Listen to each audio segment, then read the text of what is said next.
sensing this danger. This is the greatest showman! He is floating on air now! He's going to send it back. It's the Multicultural AFL Footy Show with Vanessa Harbir and George Gracios. Hello and welcome to the NEMBC's Multicultural AFL Footy Show. I am Vanessa, and on tonight's panel we have our regular panelists Harbir and George. Hello guys. Hello Vanessa. Hi Vanessa, hi Harbir. The AFL's hub of 18 teams are still based in Melbourne, and with that, the last round brought some unexpected results. Thursday night, and what looked like an easy game for Richmond turned into a nightmare as the Gold Coast Suns held off the Tigers to win a thriller by 10 points. Essendon, with a fast start, looked like winners in the first quarter, but Geelong came back in the second and gradually overwhelmed Essendon to win by 41 points. An unexpected result with GWS Giants inflicting a defeat on Melbourne by 9 points, knocking them off to the top of the perch. Adelaide went down to Brisbane by 52 points. Carlton came back from behind twice to run out winners by 16 points over an intense Fremantle side. What are your thoughts, Harbir and George, on a round full of surprises? Well, it was definitely a surprise, the game we had against Richmond. I think Damien Hardwick is going to start hitting Marvel more than ever now, because that wasn't such an upset that we saw in the Marvel Stadium, and I think it's probably it's going to go down as a team that was so galvanized together, and they had like a mission to win that one. So it's not easy to win against a team who has been premiers for that many times, and also when at a point where they took the lead towards the end as well. Huge credit goes to Gold Coast, the way they performed and the way they came back. Touk Miller had a fantastic game, not just only him, Ben King at the front, everyone sort of. That's a Gold Coast we were looking at. That's a Gold Coast we expected to create a lot more upsets than they've done this year. But I think they probably on the right track with that game. And what a huge knock. Richmond, they've got some thinking to do now. It's almost an end of an era for Richmond. They were expected to win after such a shocking performance against St Kilda the week before. We expected the Tigers to bounce back and come out with ferocity. It just wasn't there. And their opposition, the Suns, showed character. They've been criticised in recent weeks. Their very character's been questioned. Their right to exist has been questioned. There's talk of them getting thrown out of the competition, but they answered their critics. And what I particularly liked about their performance, Harbir, Vanessa, was in the last quarter they were challenged. Richmond hit the lead, but Gold Coast found character to come back and snatch the win. They were well worth their 4 points, and I also liked the performance, Harbir, of Jack Lukosius. Yep. Showed us what he's capable of. Yeah, no, definitely. And, A great performance also by the Cats in their win over Essendon. Essendon challenged them in the first quarter. The Cats, again, a very, very slow start. I don't know what's going wrong there with the Cats. These particular slow starts are starting to really, really worry their coach. They can't afford to give up leads. They were lucky to get away with it against the Bombers, but the Cats found a way in the second quarter to just blast Essendon away, kicking 8 goals, which then was the launching pad for their performance in the second half. Jack Hawkins back to his best 6 goals, completely dominated the defence of the Bombers. They couldn't spoil him. They tried putting an extra man in defence, but Geelong's midfield found a way to actually get enough supply to help out their forwards. Yeah, now as we were discussing last time as well, Essendon got a good side. They've got the youngsters coming in, but to sustain that for 4 quarters, that's going to be a problem as well. And when you come against a team like Geelong, who like to dominate the game, and then they've got far more experience than those young guys. Look, Darcy Parish, like he played a miraculous game, so it wasn't credited that much, but because they lost the game. But still, we've been talking about Essendon that they are coming up and they're performing well. They did that. But to sustain it for 4 quarters, that's going to be another challenge with for the Essendon. And in the coming games as well, hopefully they can come up with that. And Melbourne versus GWS Giants, another upset, I would say. And because it's more of an upset because it happened at MCG. So if it was at Giant Stadium, you could have said that, okay, yeah, that's a bit different. But it happened at MCG to the team who's top of the ladder, And as I mentioned last time as well, that if that can't motivate you, nothing can. So I think they found that motivation in that game where they've beaten the ladder toppers, and now they can. They're building up at the right time as well, because they're going to get their players back. And I think with this crucial win, they're going to be pumped up. And I think they're picking at the right time, and they're in the top 8. Anything can happen. Yeah, well, GWS sensed an opportunity after Richmond losing and falling out of the 8. It was a tough match. Melbourne will start to worry now. They've lost 2 out of the last 3 games. They're not scoring as heavily as what they were earlier in the season. Mm-hmm. They have Ben Brown languishing in the seconds, as is Sam Wiedemann. They're not getting enough goals out of Keziah Pickett and Alex Neil-Bullen. They're relying too much on Tom McDonald and the midfielders as well. They had a quiet day, the midfielders. They just weren't able to get enough supply to the forward line. GWS, after a disappointing performance against Hawthorn the week before, showed us what they're capable of. A great win. Hopefully it springboards them into the next 4 or 5 games and consolidate that top 8 position. A great confidence-building win. Yeah, absolutely. Definitely. And with the Adelaide one, I think we knew that Brisbane's they're flying high at the moment, and good credit to Adelaide as well, the way they played. I think until 3/4 of the game, they proved it to them that they are a good side. They can be very challenging, but 4th quarters, I think they just came to form Brisbane, and then just a thrashing. But very good signs for Adelaide, the way they're playing at the moment. Although it's going to be a big blow for them with Walker going out of the team. It's going to make it hard for them, the games that are coming up. But definitely a good game, and Brisbane thoroughly deserve the win. Yeah, Harbir, they've discovered another gun forward, Zach Bailey. They don't have to rely always on Charlie Cameron. Zach Bailey started with 3 goals, so they have tremendous depth in the midfield, defence, and now the forward line as well. Yep. If only Carlton could say the same thing. Yes, they had a desperately needed victory. That's 2 in a row since the review took place. Yeah. They fought hard for that victory. They almost threw that away, the Blues. The Dockers had a great second and third quarter, goalless in the first, stormed back in the second and third. I think they ran out of legs. The effort to get back into the game, Harbir, took it out of them in the last quarter. Yeah, I think they were a bit unlucky as well that it wasn't their home, wasn't at their home, Fremantle. But Carlton, I think a good thing for them was they played a last quarter very, very good, because I think we've seen in the past that they've been able to be in the lead or playing good for 3 quarters, and the last quarter they couldn't do it. But this time it was a change. So I don't know what has motivated them, but I think how they're saying it, Teague Train is back on the track. Thank you, guys. And we'll be back with more reviews from the weekend after this break.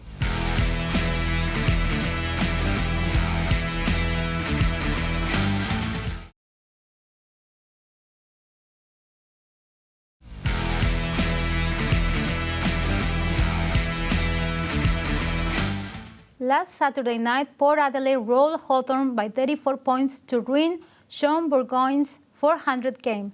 And the Sydney Swans completely humiliated and demolished the West Coast Eagles to win by 92 points, while St Kilda received a monumental scare as Collingwood, 49 points down in the third quarter, mounted an attack in the last quarter to just fail by 9 points, and the Western Bulldogs took advantage of the weekend's results to get back on top of the AFL ladder, beating North Melbourne by 29 points.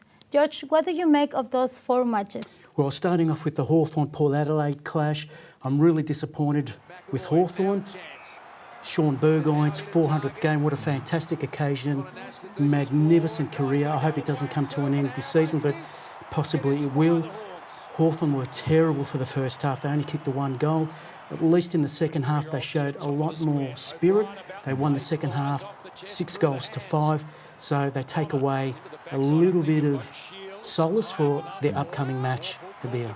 Yeah, no, definitely. I think it could have been better with his 400th.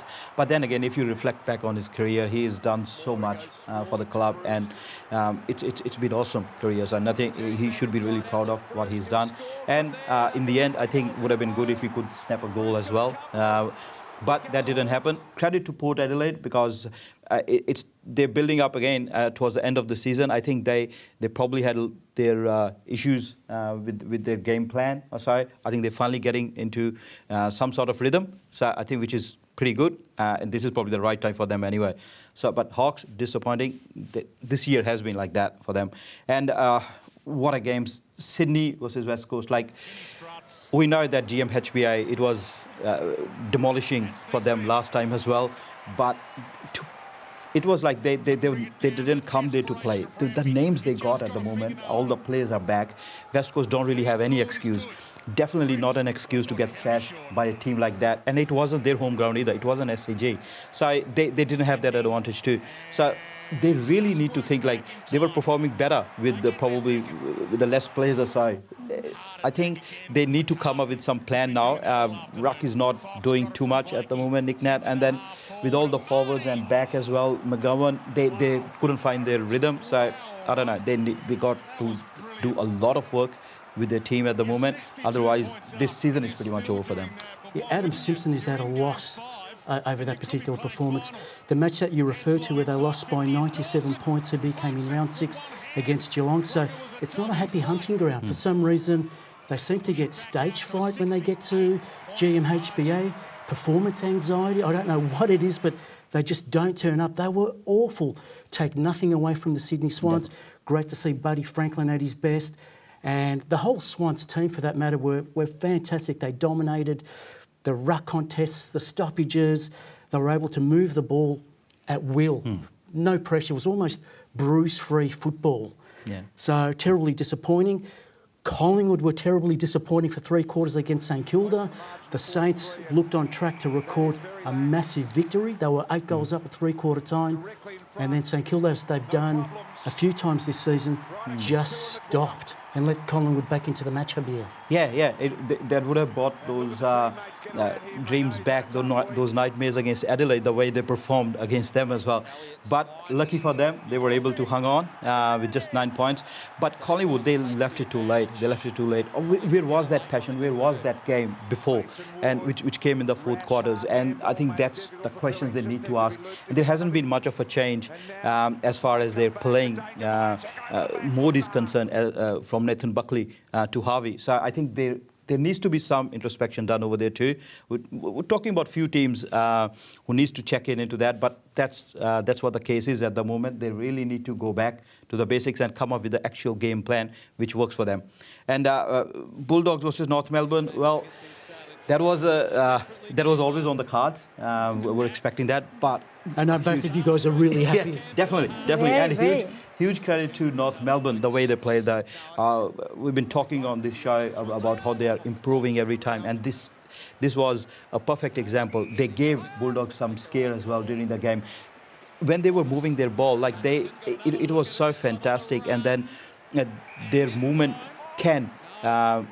In the coming weeks or so, or maybe next year as well, I think it's going to trouble a lot of teams. And this year, I think this time, Bulldogs were lucky to get those points as well. It wasn't a normal marvel for them because the roof was open, so didn't have that sort of advantage. But then again, it was a great win. Top on the ladder, Bulldogs can't complain. Yeah, Corey Waitman, another terrific performance. They've discovered another promising, talented player, the Bulldogs. They now have top spot, which is a wonderful result. But North Melbourne, some positives to come out of the match. They at least won the last quarter, 4 goals, 8 to 3-4. So again, that gives them some confidence and impetus for the season in the final few weeks. Yeah, definitely. Thank you, guys. This week's games are starting tonight with a classic AFL blockbuster between Port Adelaide as they go head-to-head with Melbourne. Yes, Vanessa, this is a critical match for Melbourne. 2 disappointing performances in the last 3 weeks. If they lose this one, unbelievably, they drop out of the top 4. They've been in the top 2 positions for most of the year. All of a sudden, they're starting to feel the pinch. Their forward line is not functioning. Yeah. Now, I think they should respond to this because it's funny though, like they've been on the top of the ladder for that long. Now suddenly there is a talk around them that they're not that good or so, and they really need to bounce back they really need to come up hard against Port Adelaide. And I'm pretty sure at the moment Ken Hinckley would be thinking, look, this is a huge opportunity to make a big statement on this 2021 season. He will be urging his player to give their best performance, and I'm pretty sure they will. So I think Port Adelaide might come on top on this one for me. And Essendon versus Adelaide, look, it's going to be a very close game. Tex Walker would be missed by Adelaide. I think that's where I give advantage to Essendon. And I think they should be able to perform very well against Adelaide. It should be at par. Otherwise, if Tex Walker was in, but I think it's going to be a bit of edge for Essendon. And they need to play 4 quarters. Otherwise, we've seen Adelaide, what they've done to St Kilda with that big of a lead. They can't bounce back anytime, so they need to play 4 quarters, and all their players need to gel well. Yeah, Essendon were overpowered in the second half in their match against Geelong, but that's no disgrace because Geelong, we know what a fantastic team they are. Essendon showing promising signs. They've uncovered some really, really promising players, and hopefully they put in a strong showing, but I would expect them to have a comfortable win. And I expect Brisbane to also have a comfortable win against St Kilda. As we touched on earlier, the Saints were disappointing in the last quarter, lucky to hold on and win. I don't expect Brisbane to let them into the match and drop their guard. Yeah, but I think with St Kilda, I think when we see that Marshall and Ryder both play in one game, that's when they're hard to beat. It's funny how much difference just one player makes to St Kilda team. And most of the wins came when they were both playing. So it's a big factor for them. There is a huge potential that they might be able to go on top of Brisbane, because Brisbane are performing very well, no doubt about that. But St Kilda, when we've seen from the last year aside, when they get their rhythm right, they are able to topple any team. So to me, it's going to be a very good contest. So it's going to be a close game, but I can't really go against Brisbane at the moment, the way they're playing. Where Joe Daniher is playing, as you mentioned, they found Jake Bailey. Zach Bailey. Him as well at the front. And their midfield is such a strong, it's full of such a strong players. It's going to be very hard for them to get beaten by St Kilda, but I'm expecting a close game. Thank you for those comments, guys. We are off to a break and we'll be back with more on the other side.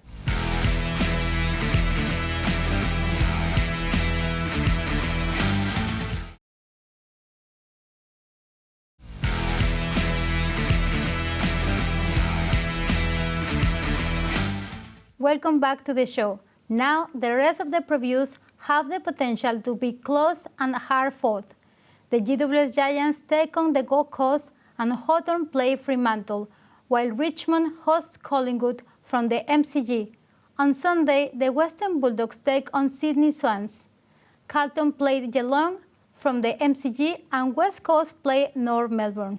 Judging by the last week's results, these are all interesting games. They could all be decided by a kick or two. Harbir, what do you think? Well, I believe it's going to be a very close one between Giants and Gold Coast as well, if Gold Coast can live up to their expectations now, which they've just done by beating Richmond comprehensively. So it might turn out to be a very close game if Gold Coast can stood up, as I mentioned. But at the moment, I think GWS Giants, they're a bit too strong at the moment. They might get Iglio back as well this next game. So it's going to be a very hard-fought game for Gold Coast. But GWS Giants, I think they're finding their mojo back. It's going to be a easy game for them if Gold Coast don't perform up to their expectations. Well, I would hope Gold Coast serve it up to GWS Harbir. They took plenty of confidence from their win against Richmond last week, as did the Giants. It was an upset win to some degree against the Melbourne Demons. It was a win they had to notch up. They did that. They're in the 8. They'll be fighting for their lives to stay in the 8. Yeah, no, definitely. And the other games, Hawthorn versus Fremantle. Hawthorn, as we keep on talking all the time, they are a team which can upset any team. But I would say it was a very hard-fought game from Fremantle against Carlton. To me, Fremantle are still performing better than Hawks. If you look overall, and they know that the top 8 position is at stake as well. So I think that should be enough motivation for them to perform well against Hawks, and they know that with Hawks they have their chance to topple them. So I think they're going to come out hard and they're going to win, and they will be ruining their chances against Carlton, which they lost. Yeah, they performed really well in the second and third quarter. Freo, they're going to look for a 4-quarter performance this time. Hawthorn, when their midfield clicks, they're a very dangerous team, but they can go games where they lose around the ground, they lose those key midfield battles and go scoreless. So that's what worries me about the Hawks. Can they play for 4 quarters? Yeah. Now, on the other hand, Richmond versus Collingwood, I don't know if Collingwood can play how they played against the other team with the 4 quarters. For just the 4th quarter, I think they would come out on top, but I highly doubt that though, because Richmond, Hardwick is gonna go hard on them at the moment, and I think Collingwood can see the opportunity the way they're performing, but with the issue with this last game Richmond had was a lot of skill errors, which we never saw that before, and it was done by some of their good players like Basher Hooley, Shane Edwards, and they will be missing Basher Hooley as well for the upcoming game against Collingwood. So it's going to be very hard for Richmond to come back, and Collingwood can see an opportunity. But I believe it's going to be Collingwood that comes out the top. I might be contradicting myself, but the thing is the way things are, I think Richmond might not be able to withstand the pressure from Collingwood this time. Well, I'm tipping Richmond, Harbir. They will hopefully have Kane Lambert back and Nan Curvis, 2 massive inclusions. It's been an injury-depleted lineup over recent weeks. As you touched on, Basher Hawley's out for the rest of the year with an ankle injury. Hopefully that's not the last time we see him grace the football fields. Richmond are fighting for their lives. I expect them to bounce back. Yeah, no, definitely. And Bulldogs versus Sydney, it's going to be a cracker of a game.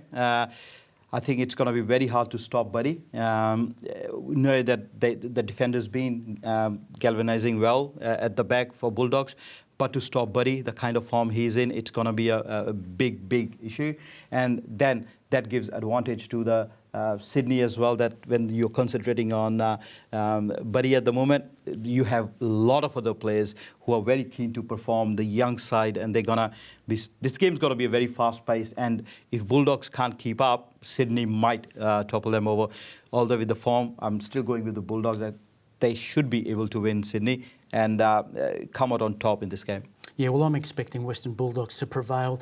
Their midfield is fantastic. Bontempelli's having an awesome season. Again, he was one of the better players in the win against North Melbourne last week. He'll be in amongst the thick of it again. Sydney Swans coming off that magnificent win against the West Coast Eagles. I expect them to be competitive, but Western Bulldogs should have just too much poise. Yeah. And Carlton Geelong, another good opportunity for Carlton to prove from where their season was, and they can dream of being in the top 8. And when you're in the top 8, doesn't matter what position you're on. We've seen the Bulldogs coming from 7th position and win the premiership. So all these teams who are just getting their chance into top 8, any team can win. Giants, Carlton. In this game, I think Carlton should come out really strong, be a play like a very fast game where they can topple Geelong.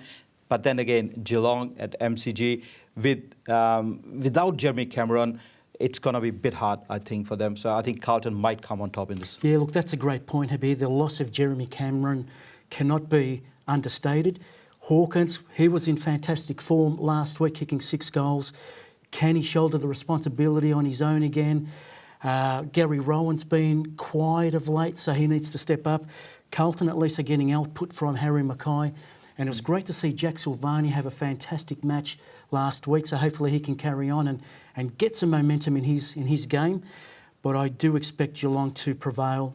It will be a close match. Yeah, definitely. And West Coast, they really need to up their tempo. Otherwise, North Melbourne is going to give them a shock, because the way North Melbourne are playing at the moment, I think they are close to a win. So they might get that win against West Coast if they keep on performing. They are performing at the moment. So I've got this feeling that North Melbourne's going to go hard and they might upset West Coast. Yeah, I agree, Harbir. West Coast Eagles look absolutely cooked.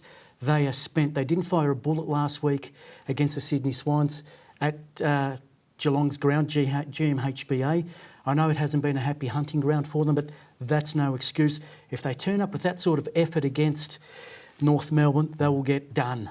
Yeah, definitely. Thank you, guys. Now onto my tip selection this week. I'm going for Melbourne, Essendon, Brisbane, GWS Giants, Fremantle, Richmond, Western Bulldogs, Geelong, and West Coast. With COVID restrictions and lockdowns, it is advisable to check with your local media for times and venues to confirm when and where your team is playing. That is all we have time for this week. You can also watch us in Adelaide on Channel 44 Friday evenings, on Aurora Foxtel TV at midday Saturday, and on the NEMBC YouTube. You are listening to this podcast on the Community Radio Network, and the AFL Diversity Language News can be heard on national multicultural radio stations.